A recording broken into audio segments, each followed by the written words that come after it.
ఈ పైడి వాళ్ళ ఫ్యామిలీని చూస్తుంటే నీకెందుకు వాళ్ళు నచ్చటం లేదో నాకు ఇప్పుడు అర్థమైంది.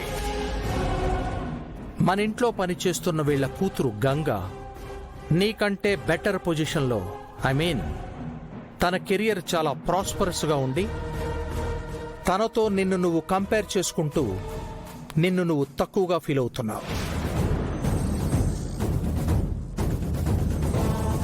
నువ్వు కూడా గంగలా ఏదైనా సాధించాలి అని మేము అనడంతో మా దృష్టిలో నీకంటే గంగే ఎక్కువన్న భ్రమలో ఉండిపోయాం.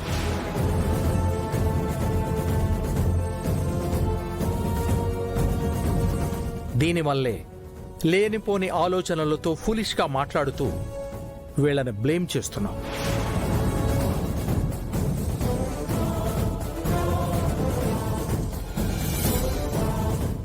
నీ దృష్టిలో ఈ విశ్వనాథ్ ఎలా కనిపిస్తున్నాడు? ఎవరేం చెప్పినా గుడ్డిగా నమ్మి తలాడిస్తాడనుకుంటున్నావా? నెవర్. అయినా డబ్బు కోసం కనీ పెంచిన కూతుర్ని మా కూతురు కాదు అని అబద్ధాలు చెప్పేంత స్థాయికి వాళ్ళు దిగజారరు అన్న నమ్మకం నాకుంది. గంగే మా కూతురు అని వీళ్ళు చెప్పాలనుకుంటే ఈ ఇంట్లో పనికి చేరిన మొదటి రోజే చెప్పుండేవారు. ఇన్ని రోజులు వెయిట్ చేసి నువ్వు వచ్చాక నీ మీద కుట్రలు చేసి నిన్ను పంపించేసి ఆ స్థానంలో గంగను తీసుకురావాలి అని అనుకుంటున్నారన్నది నీ పిచ్చి భ్రమ. మీ నాన్నగారు చెప్పింది నిజం జయ. పైడిరాజు, లచ్చమ్మ, గంగ నీతి నిజాయితీ గల మనుషులు. గంగను చూసిన మొదటి రోజు నుంచి నేనే తనకు దగ్గరయ్యానే గాని అది వీళ్ళు ప్లాన్ చేసింది కాదు. అనవసరమైన ఆలోచనలతో మనసు పాడు చేసుకోకు. Look, an ideal man's brain is a devil's workshop.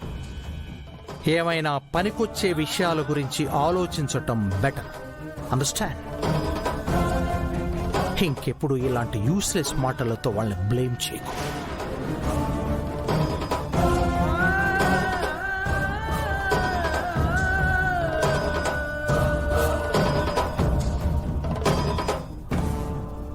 Lachamma, మీరు తన మాటలేం పట్టించుకోకండి. చిన్నపిల్ల. గంగని మేము ఎక్కువగా అభిమానించడంతో చిన్న అసూయతో అలా మాట్లాడింది. పర్లేదమ్మగారు.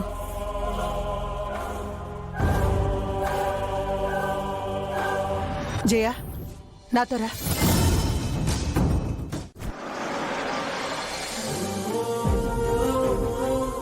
ఏమైంది మావి గారు? ఎక్కడెందుకు కారు ఆపారు? మీ అత్తయ్య ఫ్రూట్స్ తీసుకురమ్మందమ్మా. మన మార్ట్లోనే తీసుకోవాల్సింది, మర్చిపోయాను. ఇంటికెళ్తే పెద్ద గొడవ చేస్తుంది మీ అత్త. ఇదిగో ఈ మార్కెట్లో తీసుకుంటాను, మన మార్కెట్లోనే తీసుకొచ్చానని చెప్తాను, అంతే. మావయ్య గారు మీరుండండి, నేను వెళ్ళి తీసుకొస్తాను కదా. సరే వెళ్ళరా అమ్మా.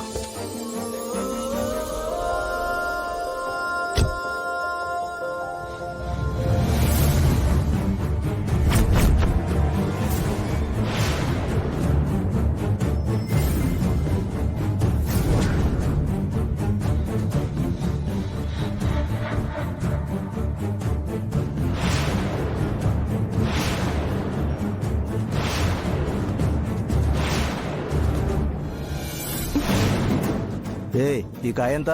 ఏ మిస్టర్, కళ్ళు కనిపించట్లేదా? ఎందుకు కనిపించట్లేదు? నీ అందం చూస్తే కళ్ళు తిరిగేలా ఉన్నాయి.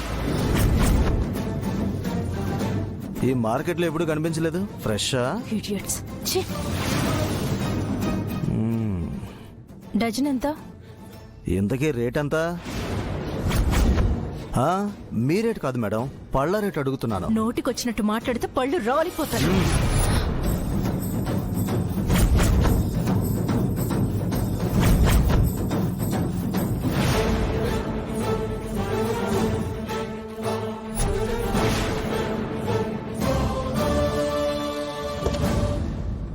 రే వదలరా.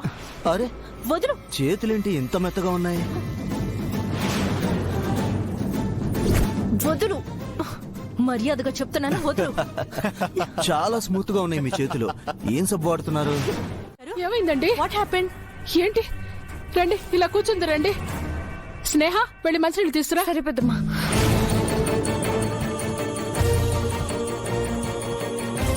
ఏమండి ఏం జరిగిందంటే మాట్లాడరేంటండి? ప్రమీళ నువ్వన్నా చెప్పు. దారిలో వస్తూ ఫ్రూట్ మార్కెట్ దగ్గర ఆగి ఫ్రూట్స్ కొంటుంటే కొంతమంది ఆకతాయిలు నన్ను టీస్ చేశారు అత్తయ్య గారు.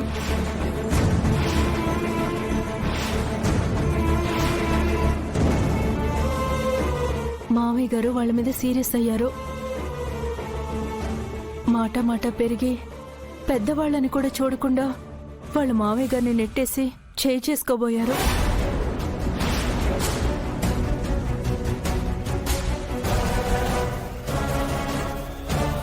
చుట్టుపక్కల వాళ్ళు ఆపారు. ఆ గొడవలోనే ఆ దెబ్బలు తగిలాయి.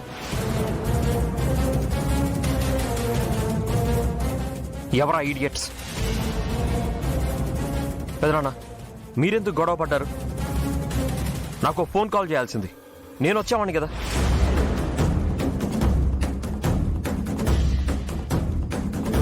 పోలీస్ కంప్లైంట్ ఇవ్వాల్సిందే. ఊరికే వదలకూడదు వెధవల్ని. శకుంతల, ఇంట్లో గొడవలు చాలవని స్టేషన్ వరకు వెళ్ళి మన కోడలు పరువు తీయమంటావా? అలా అనుకుంటే అలాంటి వెధవలు ఇలాగే రెచ్చిపోతారు పెద్దనాన్న. ఇప్పుడే ఈ విషయం అన్నయ్యతో చెప్తాను. స్నేహ,